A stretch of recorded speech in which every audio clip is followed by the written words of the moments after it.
Hello students, welcome again. तो students, last class में हमने क्या पढ़ा था? काउंटिंग रेशियो का थ्योरेटिकल पार्ट। ठीक है, तो आज हमारा टॉपिक है, इसका न्यूमेरिकल हम स्टार्ट करते हैं। सबसे पहले लिक्विडिटी रेशियो से। तो लिक्विडिटी रेशियो क्या बताता है हमें कि हमारी शॉर्ट टर्म जो सोलवेंसी है, जो हमारी करंट लायबिलिटीज है, उनको हम कितना एफिशिएंटली पे कर पाते हैं। तो उसमें हमने पढ़ा था कि दो रेशियो होते हैं हमारे पास, करंट रेशियो और क्विक रेशियो। तो सबसे पहले हम पढ़ते हैं करंट रेशियो क्या है। करंट रेशियो का फॉर्मूला क्या था? Current asset by current liabilities. ये क्या बताता है कि हमारी करंट लायबिलिटी को हम कितना एफिशिएंटली पे कर सकते हैं। तो करंट एसेट में हमारे पास क्या आ रहा है? Cash, bank, inventory, trade receivable, short term investment, prepaid expense, accrued income, या कोई भी ऐसी करंट एसेट जो हम लिख सकते हैं, वो हमारी क्या आती है?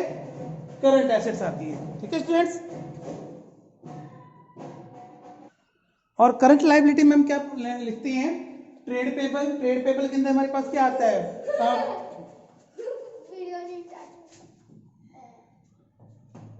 ट्रेड पेबल में हमारे पास क्या आएगा? बिल्स पेबल और बिल्स पेबल आएगा, और क्या आएगा हमारे पास इसके अंदर?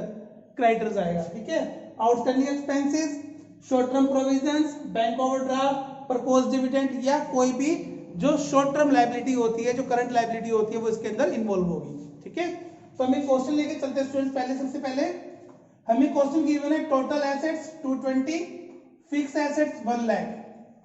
ठीक है, कैपिटल एम्प्लॉयड 2,20,000। हमें कैलकुलेट करना है करंट रेशियो, जबकि हमें कोई लॉन्ग टर्म इन्वेस्टमेंट नहीं दी हुई है।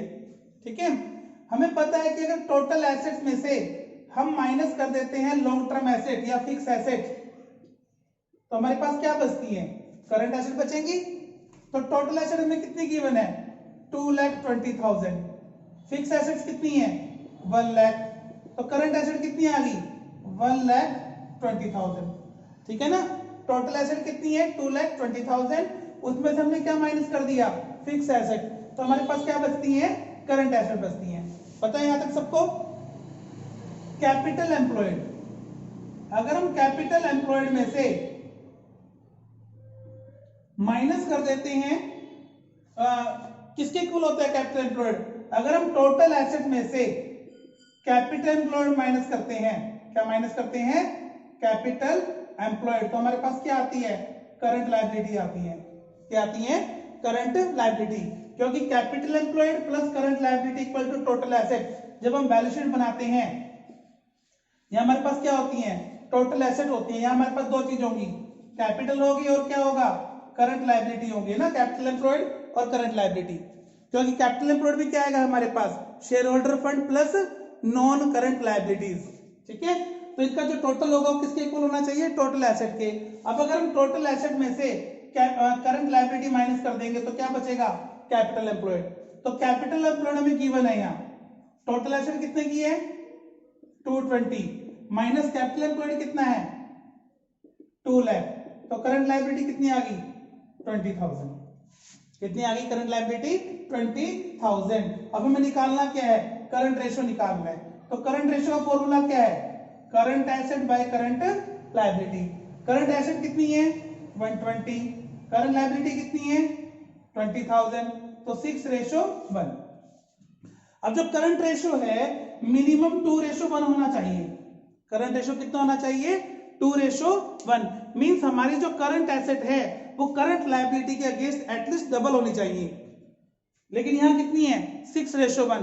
इट मींस जो फर्म की फाइनेंशियल पोजीशन है शॉर्ट टर्म लायबिलिटी को पे करने की, वो बहुत बहुत मजबूत है।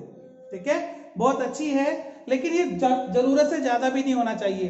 अगर जरूरत से ज्यादा है मींस बहुत ज्यादा है, सपोज जैसे 6 आ गया, ये बहुत ज्यादा है, 6:1, 8:1, 7:1, ये बहुत ज्यादा होता है। इसका मतलब है कि हम अपनी करंट एसेट्स को प्रॉपर यूटिलाइज नहीं कर पा रहे। समझ आ गया? नेक्स्ट क्वेश्चन जैसे स्टूडेंट्स मैंने लिखा है यहां,